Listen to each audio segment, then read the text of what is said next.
Acha Mungu abariki kazi ya mikono yako. Tuombe.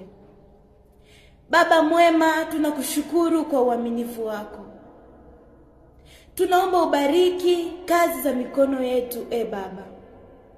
Umesema kwenye Mithali 16 mstari wa 3 ya kwamba mkabidhi Bwana kazi zako na mawazo yako yatathibitika.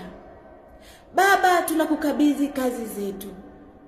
Tunaomba ubariki kila hatua tunazozipiga. Tunaomba ubariki kila mawazo tulio nayo. Tukaone matunda ya zile kazi ambazo tunazifanya.